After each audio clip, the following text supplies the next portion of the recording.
Let's talk herd.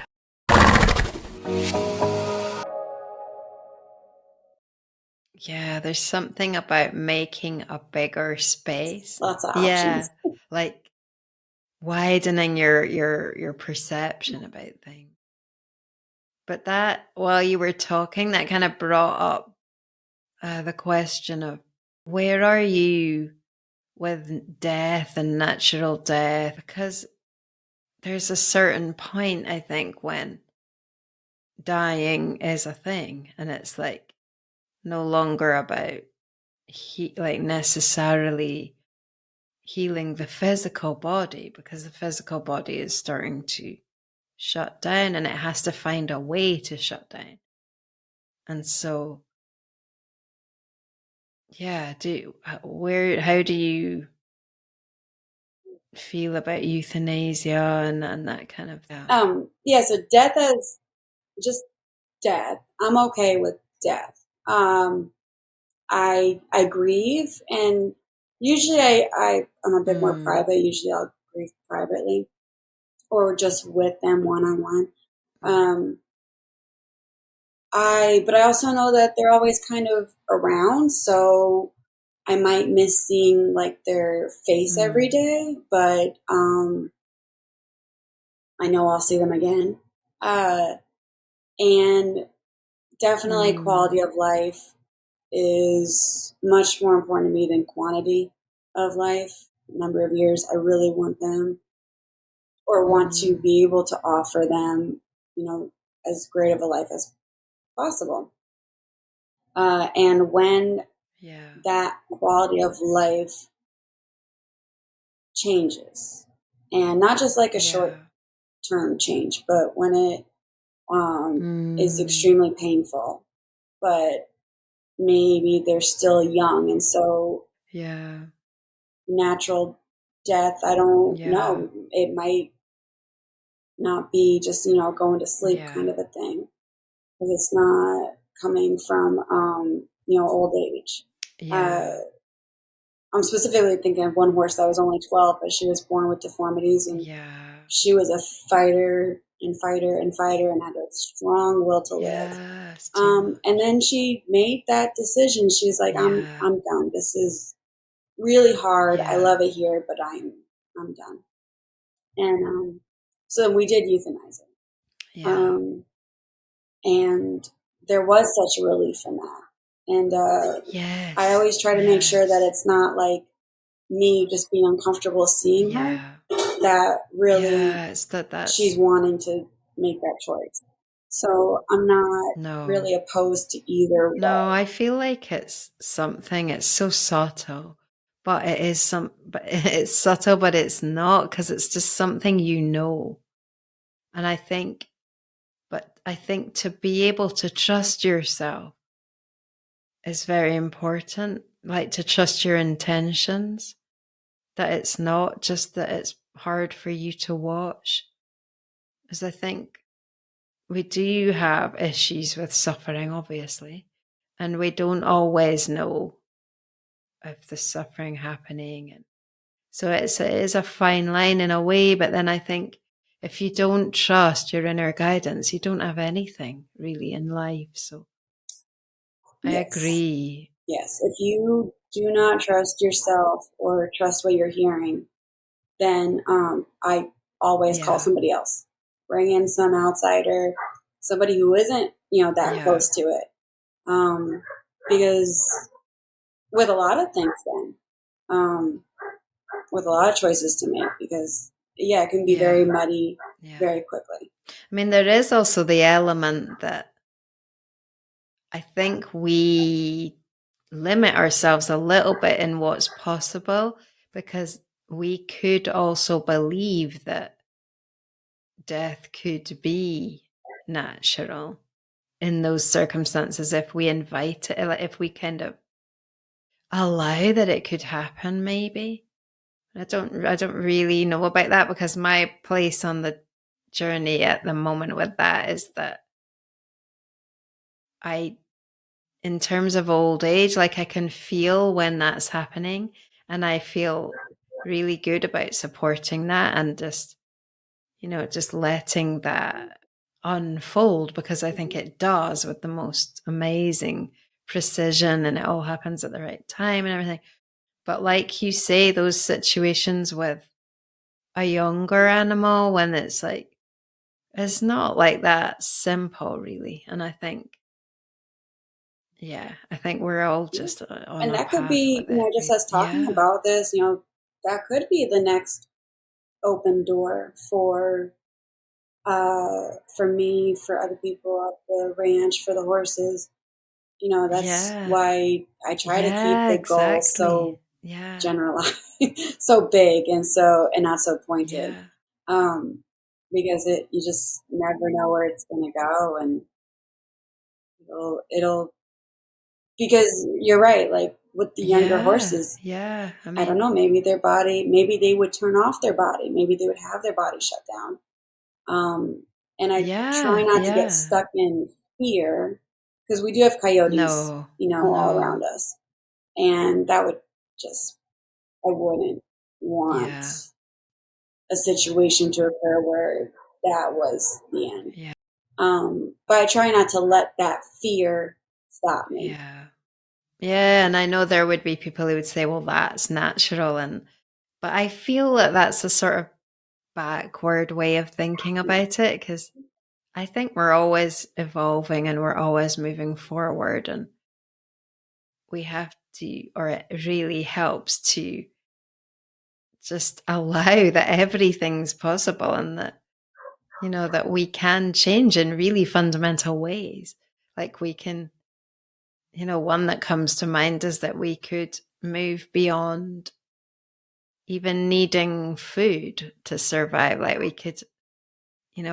our cells could become attuned to using light, or, anything's possible. So yeah, I think you've got to just not necessarily force it, and not necessarily be, you know, unrealistic in each moment. Like making, I don't know, because I don't really know, when people talk about woo woo and all that kind of irritates me a bit, because it's as if there's a real world and then there's all that, and it's like that's kind of just, to me, that's like ignorant, because the real world is just what people are perceiving through their senses, like their physical senses, and that's, a very basic concept, isn't it, of like reality.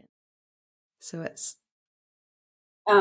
Yeah, thinking about what we have today, technology alone versus, 1,000 years ago. I mean, they would definitely think, if somebody was thinking about a cell yeah, phone, that you yeah, could talk to somebody around the world. Well, that's very woo woo. So, yeah, it's putting things exactly, into yeah, perspective. yeah, that's true. That's true, because we are moving towards, it's a funny thing, isn't it? Because the technology, in the one hand, seems to be totally estranged from the energy, the energetic nature of, and yet I think, in a sense, they're actually coming, like, in this trajectory where they'll meet at some point, because this new thing about how computers are going to be quantum computers, and, plants are quantum computers, so, or all living things are quantum computers. So that's kind of like coming into a more of a, it's almost like they've been parallel, and they're like gradually coming together in a way that I think could be pretty amazing. Yeah. Yeah, I think what I was going to say earlier about that is that I think there's a huge um there's like this potential that I keep talking about, like this energetic space where everything is possible. And I think if we focus enough, and if we bring it in enough and allow it enough, and just attune enough to what feels good, then we bring things into reality. But then we're still dealing with the reality that's there, like the physical that's there every day. So I think you have to you have to sort of engage with that, but not get stuck in that, if you see what I mean. It's a bit like the example that the example that came to me was that we've got like really bad, at this time of the year we get really bad horse flies, and they come in like clouds, and when it's like a sunny day, and when it gets hotter, there's like they go off. They can't really survive that. But at the moment, there's like, I mean, I'm just spending hours like getting them off the horses because they really bother them, and I'm sure there's like, well, I'd have to look into predators for them and all that kind of stuff. But as it is, it's just like that's kind of what we're doing, and that's fine. Yeah. But it's like really interesting um to do that in a meditative state. So like you're like constantly going back into source and feeling that the peace that's there, and not going on to the level of vibration of the flies, but you're still able to physically do that with the flies, and it's such a good training in a way for life, because it's like that's what we're doing all the time. We do have to do things, but you can do them from that source replenished place. And yeah. And when you're with them, and especially thinking of the flies, and like what I try to look at it also as what are they being drawn to? Like, why are they here? We have a bunch of ticks at the ranch. Why do we have so many ticks? And are they different species than last year? So looking for those changes, and looking at, okay, well, if they're here because this tastes good, okay, what can I do to maybe like change that, but not hurt the animal, where the animal still has the free choice to eat some of it or not, or to rub against it or not. Yes. So it's interesting, like, especially, because with the animals, with the bugs, it's a little bit of like, what is their choice? What is their yes? What are they drawn to? What are they coming towards? And I kind of feel the sense I get from them is that it's an imbalance in the ecology of like the area here, that they're like there's so many of them because there's some kind of lack of predators or lack of balance in that regard. And so maybe just witnessing that is enough, and and just allowing that there's a solution. But it also it also seems to be that at the moment it's a training. It's like a training opportunity, to be able to stay in that state of kind of receptiveness, and to allow, like, because it's hard to sort of be still. It's hard to find that still point when there's that kind of frenzy happening or that chaos. So it is a really good training. And maybe once we're trained, it'll just change, and that problem won't be there anymore. Yeah. I kind of like to see things in that way, that there's always like a reason for something that comes up. Oh, sure. Absolutely. Yeah. So what would you say your main issues have been? Like, I remember that when I visited, a lot of the horses had a cough, like they had a bit of a sort of allergic type. Oh, that and the Yeah. eyes. Yeah. So, the cough in general seemed to like go away. We do have one horse that still breathes pretty hard, but we're holding off on doing a tracheotomy and trying to figure out if there's something out there that could help her with the scar tissue. So that's a educational road right now. But yes, definitely through like the healing and learning how to work with different injuries that would pop up, it would be, okay, here's a bunch of these. Okay, you're good there. Okay, here's a bunch of these. Okay, you're good there. And the intensity, it kept on becoming more and more intense.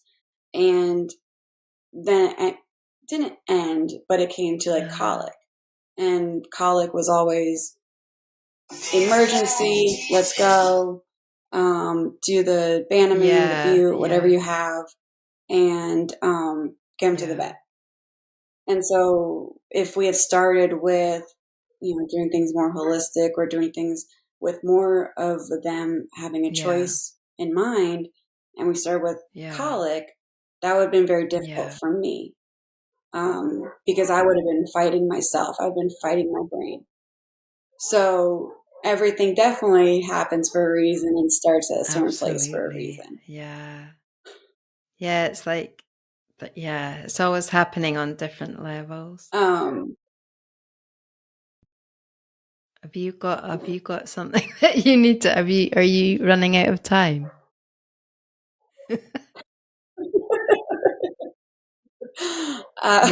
Don't know. It's bit. Fine. It's fine. There was a lot of things that just happened at one time.